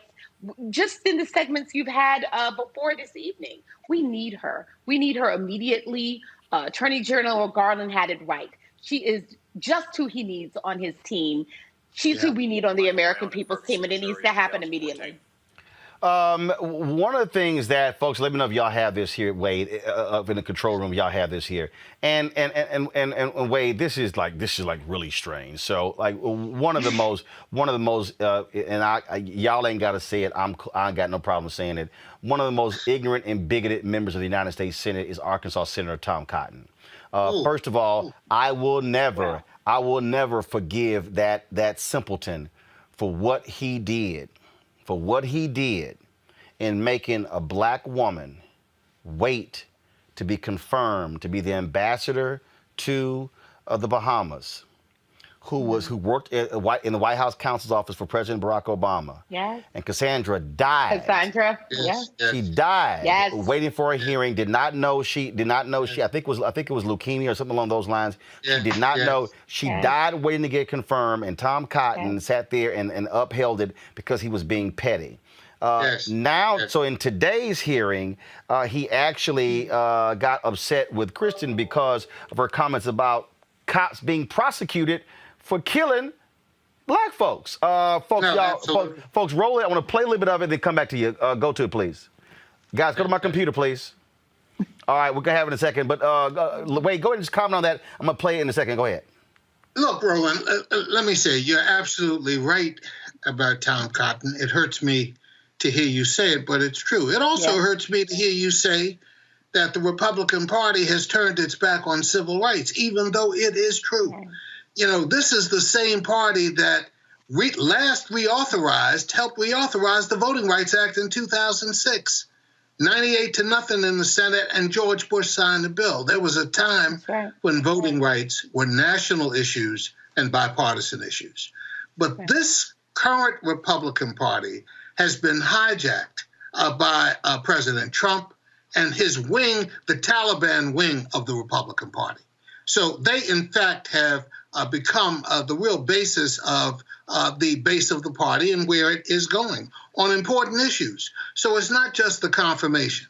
You can expect a huge fight on the voting rights bills that are pending in Congress. You can expect a huge fight on the George Floyd Justice and Policing Act that's pending. But obviously, with all the hurt and pain that's happening in the country today, the skills that Vanita Gupta and Kristen Clarke bring to the table are absolutely essential to helping us move the country forward by enforcing the civil rights laws effectively. And we can't allow someone like a Tom Cotton or Ted Cruz or John Cornyn, for that matter, stand in the way of highly qualified, fearless attorneys who have proven their mettle on the field, in the courtroom, doing what they need to do to enforce the nation's laws. So, no, that's where we are. And I think we have to stand up and make that clear. And Derek, bottom line is this here. There's too much at stake to allow these folks to try to block strong enforcers of our civil rights laws? Yeah. You know, it is so much at stake, and they know what's at stake. Unfortunately, we have to go through this process so we can get them confirmed. At the end of the day, this is about the direction of this country. When you see what's taking place in Texas and Michigan and in Georgia, we need someone strong in DOJ who understand voting rights laws, who understand the nature of what the outcome should be and the impact it's going to have on our communities, and to be as aggressive as possible. You know, Kristen, Vanita, they came from a time period where we all watched what happened to Lonnie Grenier. It is incumbent upon us, the civil rights community, not allow them to do the same thing they did to Lonnie, what they did to Dabo or anyone else, when we have the competent, qualified individuals who will adhere to the Constitution and protect our rights as citizens. Well, look, I've been hugely supportive of Kristen Clarke. She often appeared on my TV One show. On this show, she was never afraid to come here to let us know about all the cases, the great work that she has done. And we must all stand behind her to ensure that this city does not block her. It gets confirmed. And that also means telling every single Democrat, do you hear me, Cinema? Do you hear me, Joe Manchin? You better be standing with her as well. And if it comes down to a 50-50, then they better be there to vote for her. Simple as that. Joy, Wade, Derek, we certainly appreciate it. Thanks a lot. Thank you. Thank you. Thank you very much. Our legal panel, to get your thoughts as well. Get your thoughts as well on today's confirmation hearing and the importance of having Vanita Gupta in the Department of Justice. I'll start with you, Monique. What I am exhausted by is this constant dressing down of women of color. I dealt with it as an attorney appearing before not just openly racist judges, but sexist judges, but judges who thought that they weren't racist nor sexist, but anytime I would say something that any male counterpart of mine would have said, and at the top of their lungs. I mean, I've been called little girl. I've been told to sit down.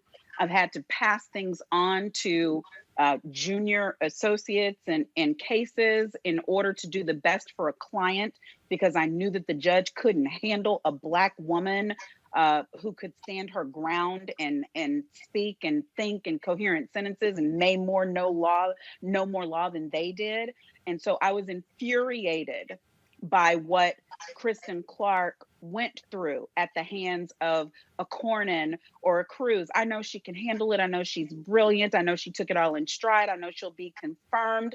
But that doesn't mean that it doesn't piss me off, because we should be long past that. And we shouldn't have to be rescued by some other old white man in a position of power who's playing referee to keep these guys under control. It's an affront and an offense. And I am thankful for the day when they will have to listen to her when she comes and testifies, when she's issuing consent decrees in communities and cities that are not doing what they're supposed to do, and when she's suing governments, and when she's erecting the type of guidelines and rules that we need across this nation in order to keep our people safe. But today I was just pissed off.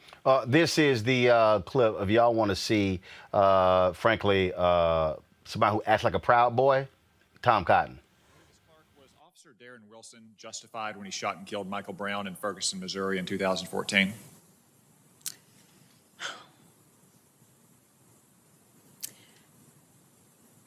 So there is a trial underway right now, Senator, and I, like millions of people, am sitting back and watching the trial as it plays out, and am prepared to accept the verdict of the jury. In November of 2020, just a few months ago, that was not exactly what you said. You said that on this day, a grand jury chose not to indict Darren Wilson for the killing of Michael Brown. It's a powerful reminder of why we need to make clear that Black Lives Matter. We must demand that the Department of Justice resume pattern practice investigations and expand prosecutions involving police shootings. I would also point out that Eric Holder's Department of Justice in March 2015 conducted an extensive review of Officer Darren Wilson's conduct and concluded that it did not support the filing of criminal charges. They issued an 87-page report that was done under the watch of your fellow nominee, Vanita Gupta, I might add. In fact, there have been 3 separate investigations that have cleared Officer Wilson of wrongdoing. And just last year, however, just last year in June, you sent a letter to Congress in which you described the Michael Brown case as, quote, prosecutorial decisions not to indict police because of impenetrable qualified immunity for police and acquittals based on racism, end quote. Why do you continue, despite all this evidence to the contrary from many of your fellow Democrats, to refuse to take an answer on whether, or take a position on whether Officer Darren Wilson was justified or not in the shooting of Michael Brown? And Senator, if I can, I want to correct my answer. I indicated that there was a trial still going on, which is not the case. So I just want to offer up that correction. I think that in general, there is a need for greater police accountability. There is a bipartisan agreement on this issue. I know that this body did a lot of work last year. Ms. Clarke, those are all policy questions, and we'd have that policy debate. But well, that's the whole damn point there. Again, you see the level of arrogance, Scott, that exists. Look, they don't like black women at all. We know how black women were treated by Donald Trump, the Republican Party. This is also why black women hates the Republican Party more than any other group in America. Yeah, and you know, we just got some vicious white racists in elected offices and positions now. And they clean it up with race-neutral terms, but just because you don't use the N-word, right, doesn't mean you can't be a vicious white racist that exposes and puts upon others that you may have to vote on. Qualified immunity, Kristen was talking in her letter, that letter that I've seen was talking about qualified immunity. The officer in the Michael Brown case, because of qualified immunity, is why those reports that came out didn't absolve him, just they chose not to prosecute him. Didn't say he didn't engage in bad conduct or unprofessional conduct, but they couldn't sue him or bring a case against him, at least at the federal civil rights level. So let's be real clear. But these are 2 brilliant women, and I'm amazed that the Cornyn and Cruz and the Cotton, nothing embarrasses them. These are high potential. Because when you're that level of arrogant and narcissist, you don't care. In fact, okay, I'm gonna watch this. This is Cotton getting really upset with the chair, Dick Durbin. Watch this. You won't answer that simple question, yes or no. Let's turn to another case, which Jacob Blake. Senator, could you please just allow her opportunity to respond? Could you please stop your pattern of interrupting me repeatedly? This happened the last time we had a hearing. I'm sorry. You called a vote in violation of this committee's rules. I will give you additional time, but I'd like to give her a chance to complete her answer. I've asked her a simple yes or no question multiple times. She refuses to answer it. Thank you, though, for your input. Let's turn to another case, Jacob Blake, which Jacob Blake. That you won't answer the simple question, yes or no. I'm saying right there, Robert, I'm just letting you know what would have came out. Look, Roland, I think this very much, for me at least, confirms, don't nominate me for nothing. Like, I'm being completely for, do not nominate me for any federal judicial office. It don't matter if you see me on Roland, you think that would be a good assistant. So don't nominate me for nothing. Because if you're mad about a satirical article from 25, 30 years ago, don't nominate my ass for nothing. If you think you're going to say you can't answer a simple question and I hop across that desk, you ain't never been to Waverly Hall, Georgia. Because look, don't nominate me for nothing. Do not nominate me for a damn thing. Because the way they're going to have to drag me out of that Senate chamber. So look, what this is really about, this is about the Supreme Court. Because if you have these 2 women become Senate confirmed, then it's going to be nearly impossible to stop them if they're nominated for the Supreme Court when Clarence Thomas or Justice Alito either dies or passes away or retires from the court. So they want to dirty these women up as much as possible to stop them from being Supreme Court justices in the future. This is not about the Justice Department. This is not about the Attorney General's office. This is about stopping the first woman of color from being, or African-American woman from being on the Supreme Court by any means necessary. And if Raphael is going to do so, I'm hoping Roland gets in there and runs against him for that Senate seat, because that is where we are in this country. The only way to do it is you're going to have to defeat them electorally. But again, do not nominate me for anything. No, I'm just letting you know. I don't know. I can't. First of all, am I eligible to run for the U.S. Senate in Texas? Yes, I'm registered there. I still own my home there. But I do not believe they allow cussing during debates, because Ted Cruz would get smooth cussed the hell out during a debate. All right, y'all. Y'all know what time it is. No charcoal grills are allowed. I'm white. I got you, Carl. Illegally selling water without a permit On my property. Whoa! Hey! You don't live here. I'm uncomfortable.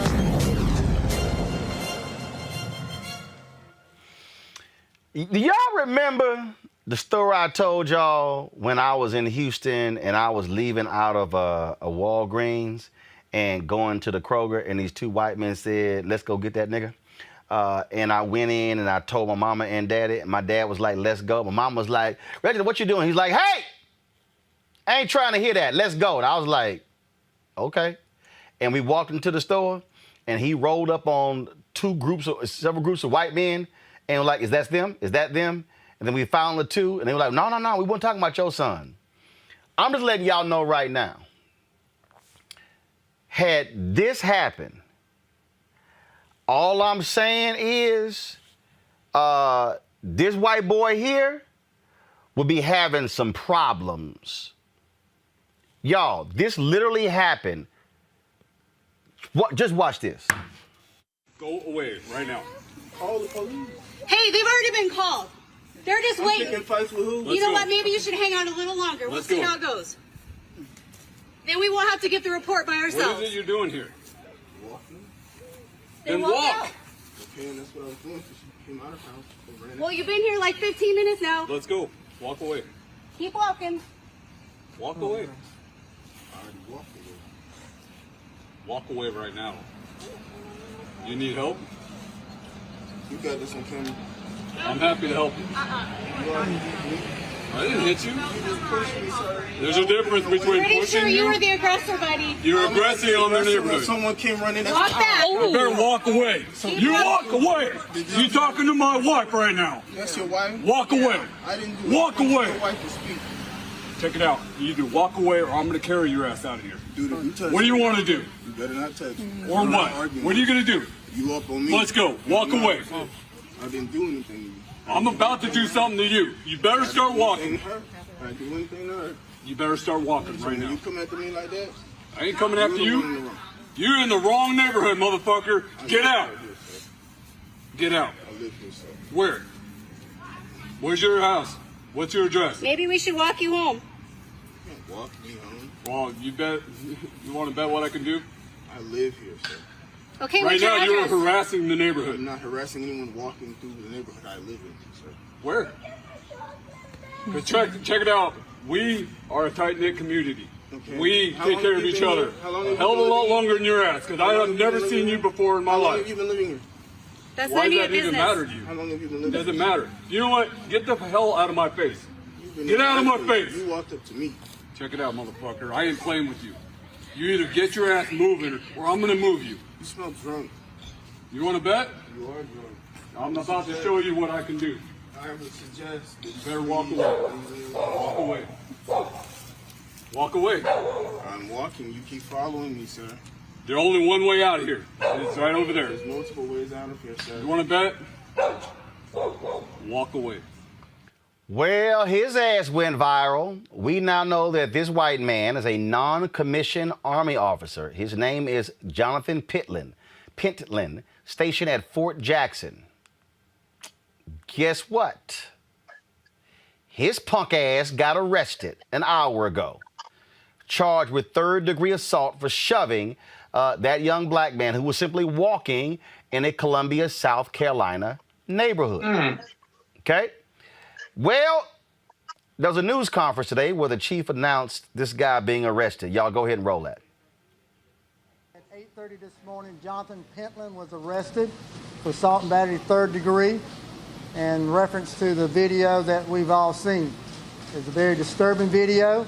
It's one that we're not going to tolerate or condone in Richland County. And the message I want to give is that when something like that happens, the Sheriff's Department is going to act very swiftly, and we're going to hold those responsible for those accountable. We're not going to let people be bullies in our community, and if you are, then you're going to answer for it. And that's what we've done in this case. This case first came to our attention on Monday when our deputies responded and took initial reports. They did a good job at that point because they didn't rush to make judgments. They took the information and it was passed to our investigators. Our investigators got it yesterday, but one of the most valuable pieces of evidence we had was the video. I want to thank whoever's responsible for that video. Thank you for doing that. That shows what our community can do when we work together. Taking videos, reporting stuff to us. Our initial call came from a citizen that lived in that community who saw the confrontation and called the Sheriff's Department and reported it to us. That's what we ask our citizens to do. When there's something going on in the community, call, let us respond so we can get involved and we can take care of it. And that's what happened in this case. That's what we all need to do. We have to work together to make sure that we prevent incidents. Well, Jonathan Pentland, Robert, let's just say he had a few more visitors today. Hold on. Y'all pull the sound up.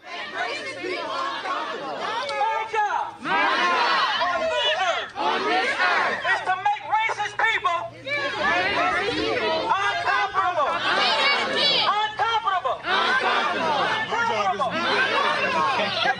My job beat their ass. I ain't with all that. Don't go to jail. Oh, I'm gonna make you shit on yourself. Yeah. Don't go to jail. Man, I know how to move operate. Here's another video. Now, go to my computer, please. Here's another video you see from another angle of a lot more folk who was in Jonathan's yard.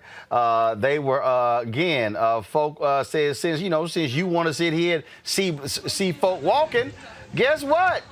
We got some folk walking, and then not only that, they also, let me find the photo. I love this photo, Robert. I really do. Because, again, if you want to get black people attention, Jonathan, you got black people attention. They got all his business out here on social media. This is him and his wife, the one you hear talking. This is him, and guess what? We know about all y'all. Like, all they business out here. And, in fact, guess what? Now his bosses have now been involved. Now the Army is investigating, Robert. See? When your ass get a little extra and you're white. Let's just appreciate two words I think all black men need to understand. It's called an abdominal holster.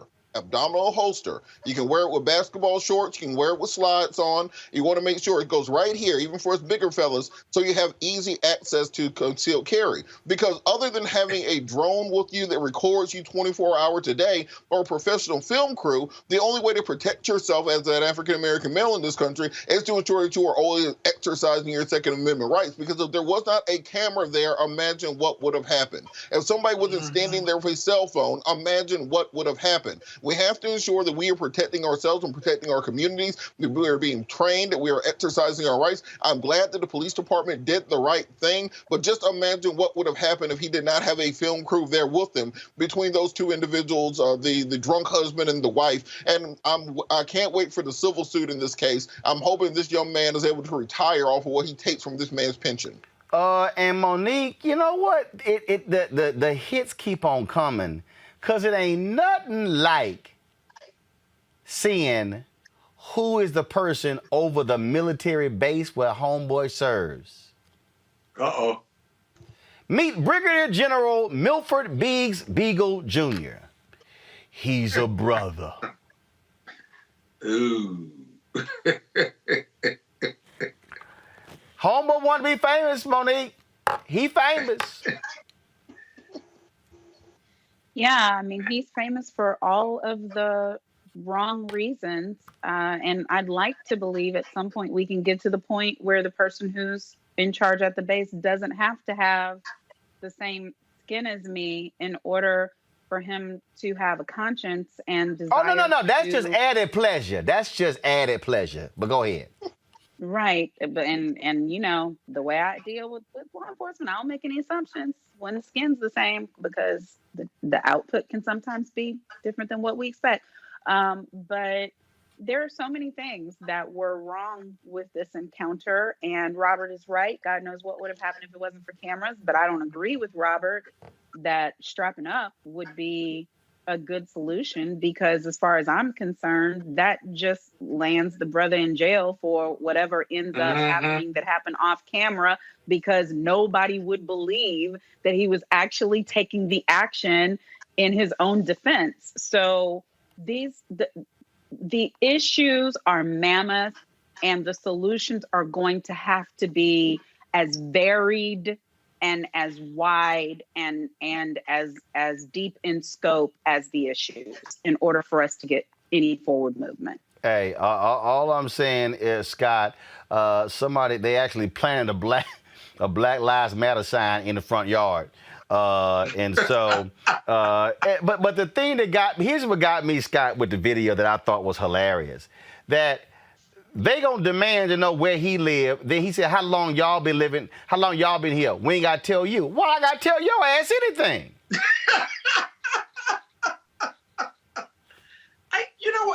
You know what's always fascinated me about this section of your show is that you don't have to make this shit up. You have videos of people just doing this shit. You ain't gotta make it up. And it's just in 2021, we still have white people telling black people to get out of the neighborhood or you don't belong around here. We're a tight-knit community. And they know they're on video and they're still showing their their racism. But here's the last point. Here's a question, Roland. And perhaps there's some intellectual treatise on this. The history of black people and brown people in this country, what is it about the melanin in my skin, the melanin in my brothers and sisters' skin that drive white people so crazy? Easy. To a level of hatred. It's expensive. Easy. Was expensive. Jim Crow's expensive. Slavery, quite frankly, got to be expensive after slaves were freed. What is it about the melanin in my skin that makes white people so mad and angry at me? Because they were mad that we were never intended to walk around free. We were never. And even when the shackles were removed, it was never intended for us to even live in a same neighborhood. Let me remind people, which is why I tried to educate that Bama Allen West last night. It was Republicans who joined with Southern Dixiecrats to filibuster for almost 3 years, the Fair Housing Act. Because they were like, look, all right, we let y'all asses vote. We let y'all asses ride the damn bus. Now, we let your asses eat in restaurants. All right, fine. You Negroes can swim in the pool. No, but ain't no way in hell y'all gonna live in our neighborhood.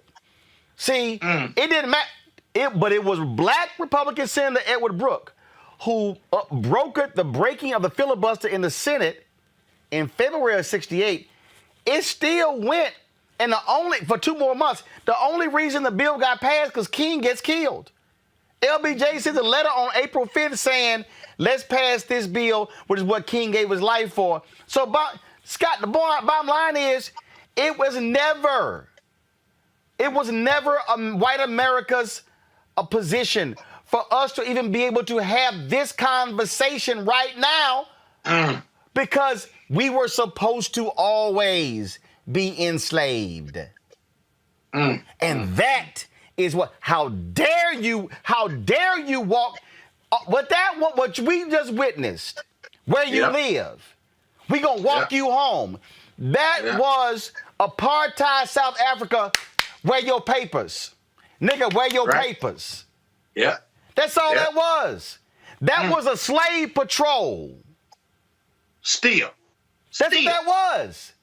Yeah. And this dude all buff, I'm going to sit here. Yeah, I hope your behind get court-martialed. I hope there's a dishonorable discharge. I hope all of that because we have to, that's what I keep saying. Zero tolerance. No. We ain't about to sit here and pray. We ain't about to take a knee and sit here, We ain't about to sing some freedom songs. No. No, your ass has got to go because we ain't dealing with that. We ain't dealing with it. I mean, it's as simple as that, And so Robert, now he well known. Monique now. Him and his wife now they're going to be apologizing to the neighbors. When we say we're a tight-knit group, now they're going to be like, look at y'all asses. Brought these damn folk, 100 folk around here every single day. Y'all, they got his address on Twitter. They going to have, they might as well, you know what, here's what I advise. Hey, Jonathan, you and your wife should listen to Uncle Roro. I would advise y'all to go get a really big barbecue pit. And y'all need to have a community cook-off. And y'all should be just apologizing to every black person you see because y'all about to have visitors. Every single day. Because we ain't having that. Game is changing. So Jonathan Pentland, y'all, arrested this morning. And that's what happens when you decide to act a fool.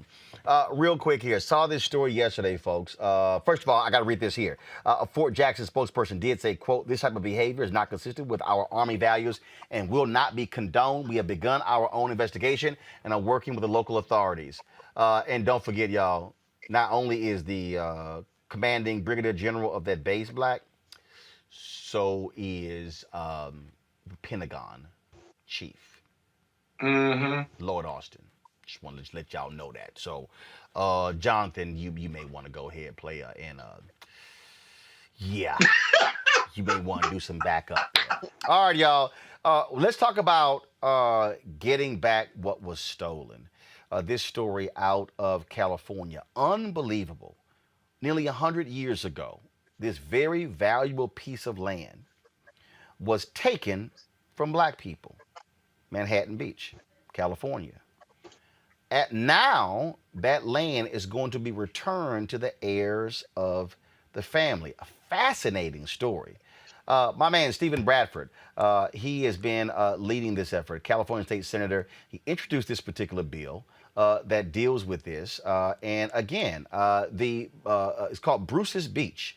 And it's being returned. So Representative Bradford, first of all, give us the history behind this beach, the family that owned it. Because it's amazing that they're actually giving it back. Yes, thank you, Roland, for this invitation. And yes, Bruce's Beach is a unique story, but it's not separate. I'm pretty sure it's hundreds, if not thousands, of stories similar to what the Bruces went through. But Willa and Charles Bruce acquired this property in 1912, and they created the first West Coast resort for African Americans, adhering to those separate but equal laws. And they built a African American beach resort, bath house, dance hall, restaurant, you name it, lodging for African Americans. And shortly after they built this out, other African American families also moved to Manhattan Beach and started acquiring property around the resort. Shortly thereafter, they started being harassed by the Klan, and in 1924, when the Klan couldn't run the Bruces and the other African American families off the beach, the city took the property back, or took it by eminent domain for sale under the guise of building a public park. understanding that that public park never came to fruition until about 35 years after the fact. And the only reason they did it then, because the city was fearful of a lawsuit. And the city then deeded the property to the state of California. And in 1995, the state of California deeded it to the county of Los Angeles, who's in possession of the property right now. So it is our efforts through SB 796 to allow the county now, since we put deed restrictions on how the property could be disposed and used, to now remove that in order for the county now to return this property back to the heirs. These folks would have been multimillionaires. They paid a little over $1,200 for this property in 1912. Today, it has a very conservatively assessed value of $75 million. Wow. And yes, $75 million. So imagine the generational wealth that this family would have had today. And surprisingly, there are still people in Manhattan Beach, be it the council, who didn't even want to acknowledge or apologize for this injustice. They issued a statement of acknowledgement last week at a council meeting, but far from a full-throated apology and recognition of how this family was treated. And again, they used the law to steal this property because it clearly states if you take property by eminent domain, you have to first pay one fair market value, but you have to use it within a certain time frame of what the property was acquired for. And that never happened until 35 years after the fact. So we're excited about where we are today. I think it shows what reparations can look like. As I stated, this is not the only example in California, but this is one where this property is pretty much still in the same condition that it is as when the cities took it back and raised the resort and removed everything from there. The only thing standing there today is a county lifeguard facility. And the key here is that there are descendants of Willa and Charles Bruce alive right now. They have a great-great-great-grandson in New York, Anthony Bruce, who's the last direct descendant, but they're also Chief Yellowfeather, who's a descendant of the family. Yes, there are family members who are now, and they will become be in control of the property once we do what we need to do here in the legislature and the county does. Yes, so there are direct descendants of the Bruce's family. Questions from our panel. I'll start with Scott. Yeah, just excellent work, if I may. And, you know, I own a home in one of the last 3 black beach towns in the country, it being Highland Beach, which was founded by Frederick Douglass and or his brother. Senator, I don't know whether you are aware of that story here on the Chesapeake in near Annapolis. It's a municipality, one of 2 in Anne Arundel County. And so this story warms my heart because while Highland Beach and its companion beach still remain majority black, obviously it is not all black, and these black beach towns need to be preserved. Here the story is that they're getting the property back, and I hope they will have some preservation interest with the city and others to honor that prior black ownership and those prior black entrepreneurs. So I stand up. If I had a drink, I certainly toast you and your colleagues and the hard-fought efforts, because this is heavy lifting stuff. I'm a lawyer. It's heavy lifting stuff, convincing people to do the right thing decades later. So God bless you and keep up the fight. And I'm sure with the exposure, there are a lot of people who are going to be visiting that area, whether they own a piece of it or not. So God bless you. Thank you. But let's be clear, the city of Manhattan Beach is not in cooperation with this. This is the county. So we have to recognize Supervisor Janice Hahn and Supervisor Holly Mitchell for leading this effort, because the city still has stuck their heels in sand. Truly don't want to recognize what's happened. Keep fighting. Keep fighting. Monique? We will. Thank you. Yeah, and I'm just thankful for the fight, because just juxtaposing it to what our host just finished talking about how, you know, in the minds of many people in the majority in this country, we were never meant to stay. We were never meant to own. They didn't want us living in the same places as them. And to this day, that's been passed down. The racism is now in the genetic code. So I think that situations like this are so important for our own people, so that they understand that is not all of our history. That we were owners and still are, and that when there is prime property like this that we once owned and then was stolen from us, for something like that to be restored and for the story to be woven in and passed down is critically important. Yep. Yes. Absolutely. Yeah. Robert Patillo. Almost 100 years later. Yep. Robert Patillo.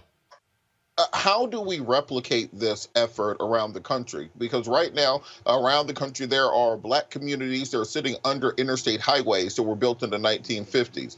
There's hundreds, if not hundreds of thousands of acres of farmland that was stolen from Black Americans and transferred either to the governor or government or to white owners from the 1870s until the 1930s and 1940s. If you go down to central Georgia, halfway between Harris County and Bibb County, you can find a little town called Patillo, Georgia, which I believe my family is is heir to. But how exactly do we work on building this around the country so that more Black people can have access to the generational wealth as is needed in order to help bridge that racial wealth gap?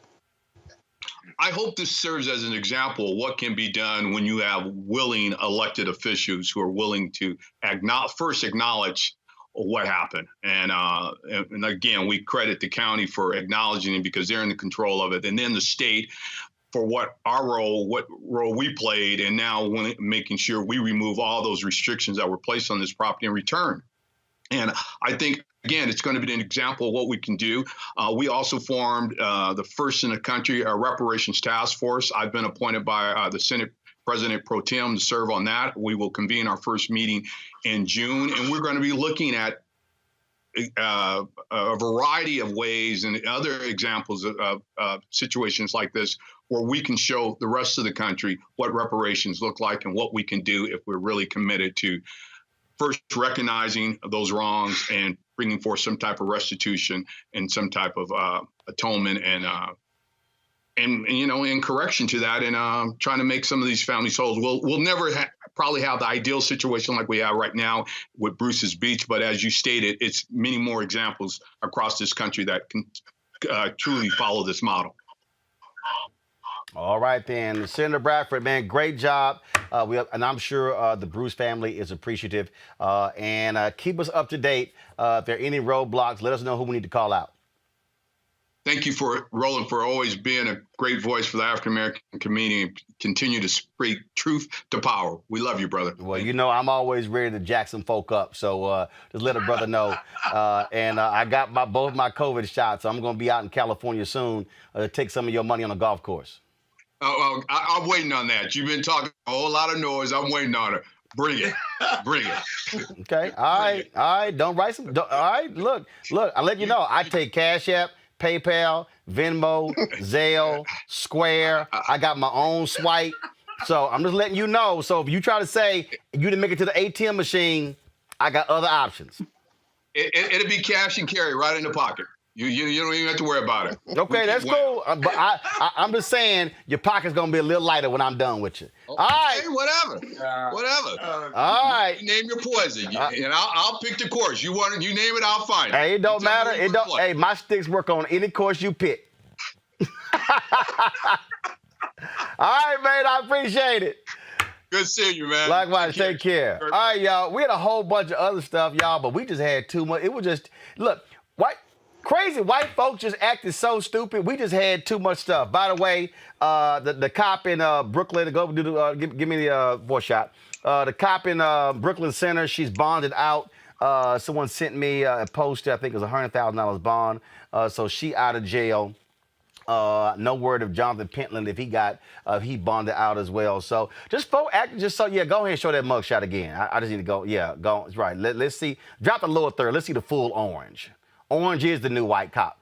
So, we need to go ahead and show that. So, that's right. What's wrong, Scott? What? Scott, hey, anytime I get to see a cop wear orange, I got to show it because, look, it's rare to ever see a cop even get charged shooting, killing somebody black. It's just a tragic case, that's all. It is tragic. It is tragic. But I'm going to show her in that orange jumpsuit. Okay, you showed it. It's your show. We saw it. And I wish that was a perp walk. What's next? Put it back up for Scott. Thank you very much. See, Scott, that's what happens. That's what happens when it's your show. You can just call for it and put it back up. Go back to the panel. Put the picture back up. See, Scott, I'm teaching you a lesson. I'm teaching you a lesson. All right, y'all. If y'all want to support what we do, your money makes it possible. Scott, you owe us more money this year. Last year's donation was last year. Y'all can give via Cash App. Cash App, $. First of all, if you don't come on this show talk about you own some damn beach house on the last three, you want to sit here and floss. Oh, you didn't think I picked up on that? And I know, Monique, I know why you laughing. Make a point with your guess. Hey, I don't know why Monique laughing because she sent me a damn text, which is why she couldn't speak earlier in the show. Only person today who paid attention the whole time was Robert. So Robert get a gold star. Maybe Robert will buy himself a new Glock or a taser. This is some shit. You gave Robert a gold dressing star up for the show.